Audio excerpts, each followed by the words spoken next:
cara menjelaskan kepada anak tentang siapa, apa, bagaimana itu Allah. Tentang siapa Allah? Masuk.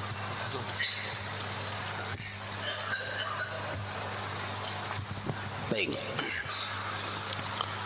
Bagaimana menjelaskan kepada anak tentang siapa atau apa atau bagaimana Allah itu, Pak?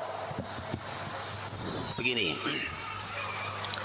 menyiapkan tentang Allah itu, Bapak Ibu, menjelaskan tentang Allah bukan hanya Allah, menjelaskan hal-hal yang gaib kan tidak terindra oleh kita, ya kan?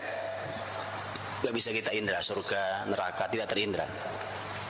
Maka tidak ada bahasa yang paling selamat dalam menjelaskan yang seperti ini kecuali dengan menggunakan bahasa Quran dan hadis. Karena tidak ada yang pernah melihat surga, tidak ada yang pernah melihat Allah. Bahkan Nabi Muhammad saja waktu Mi'raj tidak melihat Allah. Karena Nabi Muhammad yang mengatakan nurun anni arah, cahaya, bagaimana aku bisa melihatnya, gitu. Maka dari itu menjelaskannya juga tidak boleh, karena Allah menyebut dirinya dengan laisa kamitslihi syai'. Allah tidak sama dengan semua yang ada, ya. Maka jelaskan apa adanya, sebagaimana dengan bahasa yang dijelaskan, ada yang dipakai oleh Quran dan hadis Nabi Shallallahu Alaihi Wasallam. Menjelaskan Allah SWT itu salah satu yang luar biasa adalah menjelaskan, sebenarnya paling mudah adalah menjelaskan tentang ciptaannya. Kalau mau menjelaskan tentang sesuatu, lihat Rasul pernah bertemu dengan Jabir bin Abdillah di malam purnama, bulan purnama. Kemudian Nabi begitu melihat Jabir masih muda sekali, begitu melihat Jabir, kemudian Nabi mengatakan, langsung memanfaatkan momentum melihat bulan yang indah purnama itu dengan mengatakan innakum sataruna rabbakum karu'itukum hadzal badr. Kalian akan melihat Rabb Tuhan kalian sebagaimana kalian sekarang melihat purnama ini. Sebatas itu, jadi sebatas kalimat-kalimat itu bisa jelaskan. Jadi penjelasannya bicara tentang Allah dengan ciptaannya, Allah yang harus kita syukuri rezeki yang diberikan pada kita, dan seterusnya. Pola pembahasan tentang zat Allah bahkan itu harus berhati-hati, sekali lagi jangan sampai dia keluar dari kalimat Quran dan hadis Nabi. Harus dicari Quran hadis bahasanya seperti apa. Walaupun nanti anak-anak pertanyaannya aneh-aneh pertanyaannya. Kenapa kok Allah gak kelihatan gitu, Ustaz? Oh, itu masih mending, Pak. Itu biasa itu jawabnya. Karena kita bilang angin aja, angin gak kelihatan, gak kerasa kok. Saya pernah sholat Jumat ke masjid dekat rumah saya naik motor sama anak saya yang kedua. Waktu itu umurnya anak saya kurang lebih baru 5 tahun kalau nggak salah, 5 atau 6 tahun.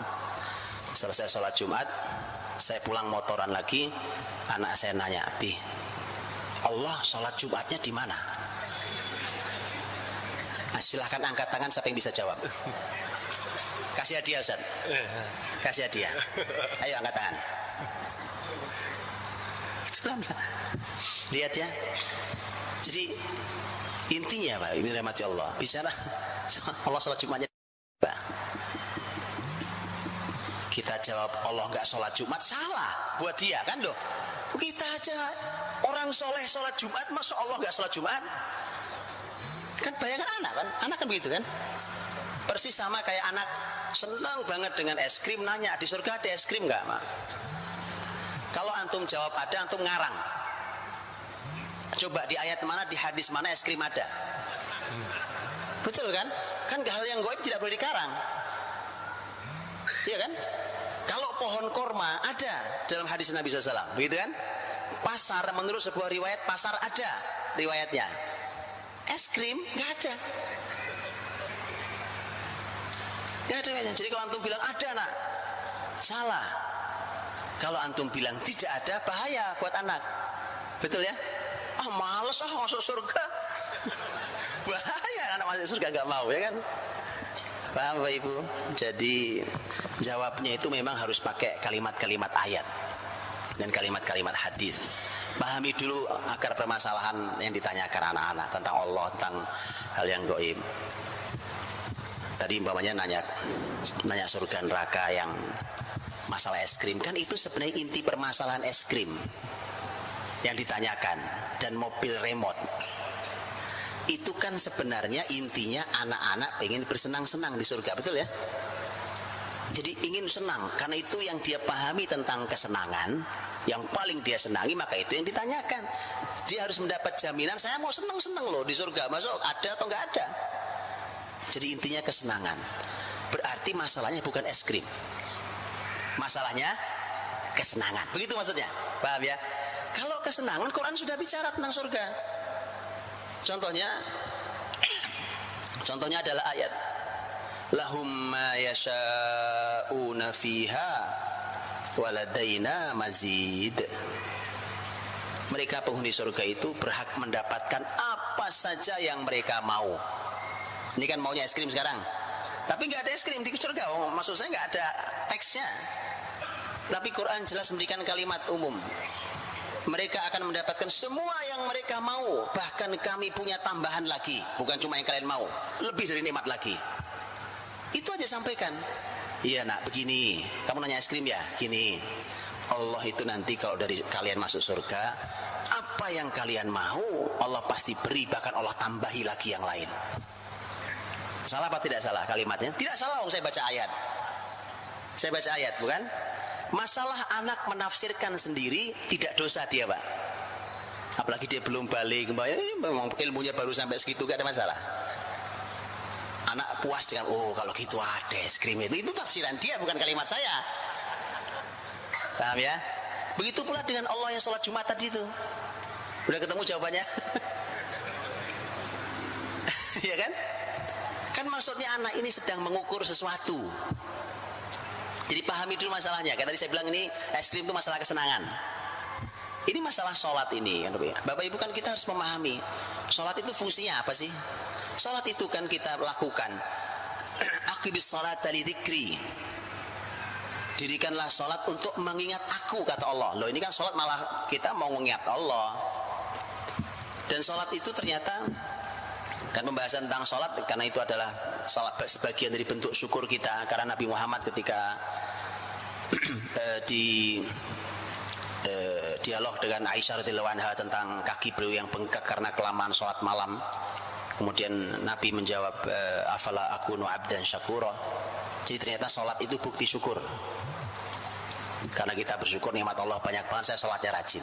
Oke, berarti pembahasannya adalah kita harus mendudukkan dulu sholat Jumat kita ini sebenarnya malah bentuk syukur kita pada Allah, karena kita semua dikasih Allah. Insya Allah. Jadi karenanya sholat justru kita ini sholat Jumatnya untuk Allah, untuk Allah. Karena kita diberi Allah kenikmatan yang sangat banyak, diberi kenikmatan yang sangat banyak. Kemudian kita sholat untuk Allah Subhanahu Wa Taala, kan? Jadi kemudian kita sholat untuk Allah, dan karenanya ini yang harus kita sampaikan ke anak-anak tentang ruh sholat itu. Ketika ruh sholat itu, kita akan diantaranya kita akan tanya umpamanya tentang siapa yang memberi kita ini, siapa yang memberi itu, siapa ini? Jawabannya Allah. Ini sudah, karena sholat itu untuk bersyukur kepada yang ngasih, yang sholat kita, bukan Allah. Bukan Allah yang sholat, Allah yang ngasih kok. Allah yang ngasih. Karenanya kita sholat ini untuk bersyukur padanya. Jadi jelaskan dengan kalimat-kalimat yang ada di dalam teks Quran dan hadis Nabi SAW. Kalau memang jelas ya dijelaskan, kalau memang bahasa umum ya gunakan dengan bahasa umum seperti dalam Quran dan hadis Nabi. Allah alam.